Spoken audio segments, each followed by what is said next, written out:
առաջ ձեր ընկերը ասում են մենք առանց բարձրացնի ավելի լավ է։ Ասել է տես բան, դու ներկայացրել։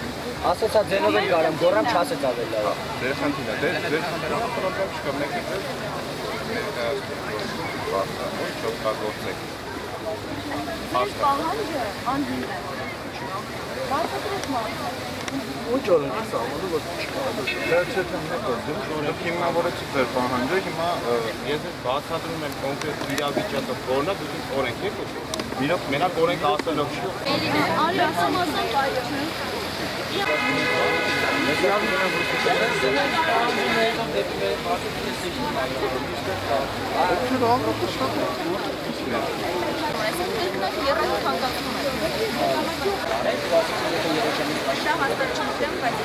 Մենք ինքներս ենք եկել ձեզ աջակցելու ու մենք այստեղ ասում ենք ամոթ կառավարությանը կամ ամոթ ոստիկանին, սակայն մեր ուսանողներն են, որ իրենք չեն ուզում դառնալ իրենց երկրի տերը եւ հենց իրենք են, որ չեն պայքարում իրենց վարձավճարների թանկացման դեմ եւ մնացած ամեն ինչի, սակայն հետագայում դասալուսարաններում դասախոսների մոտիկերների շրջապատում անընդհատ բողոքում են, թե կառավարությունը ոչ մի քայլ չի ձեռնարկում մեզ օգնելու համար։ Հիմա մենք եկել ենք այստեղ, որ օգնենք ձեզ բոլորին,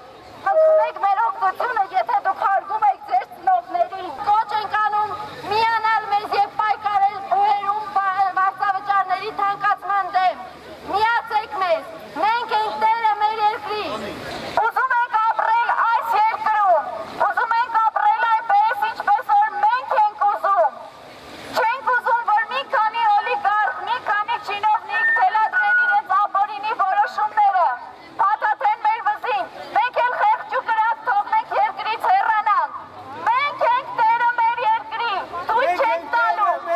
Այսօրվա երիտասարդությունը ուժեղ է, միասնական է, միացեք մեզ։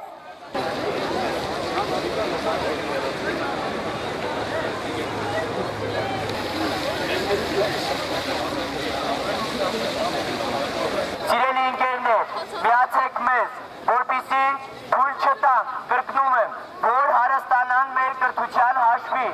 Սովորում եք հայ ազգի մեջ ձեր ուրույն տեղը ունենալու համար։ Մի սլացեք, դուք պայքարեք ձեր ապագայի համար, ապագան ձերն է, Հայաստանը ձերն է, անտարբերություն չի կարելի, անտարբերությունը հավասար է հանցագործության։